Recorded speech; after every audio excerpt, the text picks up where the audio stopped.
सोचिए, जिस इंसान से आप पूरी जिंदगी डरते रहे, अगर वही इंसान आपकी सबसे बड़ी कमजोरी बन जाए और फिर एक दिन उसे सब कुछ याद आ जाए, तो क्या वो प्यार बच पाएगा या पास्ट फिर से सब कुछ बर्बाद कर देगा? आज का एपिसोड पूरी कहानी को उलटने वाला है। सुबह का समय था। थियोडोर अपने कमरे में अकेला बैठा था। अचानक उसके सिर में तेज दर्द उठता है। Flash, flash, flash. उसकी मेमोरी एक एक करके लौटने लगती है। शादी का दिन, लिली की चुप्पी, उसका खुद का कोल्ड बिहेवियर और वो दूरी जो उसने जानबूझकर बनाई थी।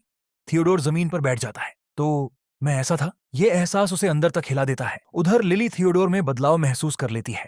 उसकी आंखों की सॉफ्टनेस गायब थी। उसकी खामोशी भारी लगने लगी थी। लिली का दिल कांप जाता है। यादें वापस आ गई हैं। वो खुद को समझाती है, शायद इस बार सब अलग होगा। लेकिन उसका मन ये मानने को तैयार नहीं था। थियोडोर आखिरकार लिली के सामने खड़ा होता है। कमरे में सन्नाटा था।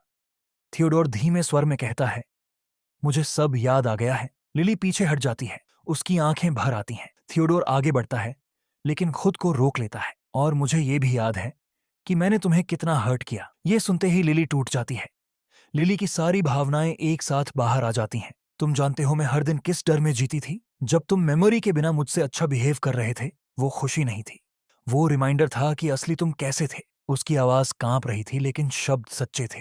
थियोडोर की आंखों में आंसू आ जाते हैं। मुझे नहीं पता मैं उस इंसान के लिए कैसे माफी मांगूं जो मैं पहले था, लेकिन जो मैं अब महसूस करता हूं वो झूठ नहीं है। वो लिली के सामने झुक जाता है। अगर तुम चाहो तो मैं दूर चला जाऊंगा। ये शब्द लिली को और तोड़ देते हैं। उस दिन के बाद लिली थियोडोर से दूरी बना लेती है।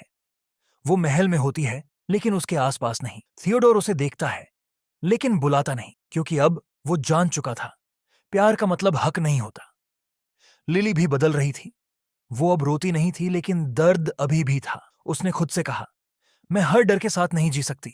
वो समझ चुकी थी कि थियोडोर बदल चुका है, लेकिन भरोसा वक्त मांगता है। एक शाम थियोडोर लिली के पास आता है। कोई दबाव नहीं, कोई उम्मीद नहीं, बस एक सच। अगर तुम कभी वापस आओगी तो मैं इंतजार करूंगा, और अगर नहीं तो भी मैं तुम्हारी खुशी चाहता हूं। लिली कुछ नहीं कहती, बस चुपचाप चली जाती है। थियोडोर अकेला रह जाता है। नरेशन के साथ स्क्रीन फेड होती है। क्या लिली कभी भरोसा कर पाएगी?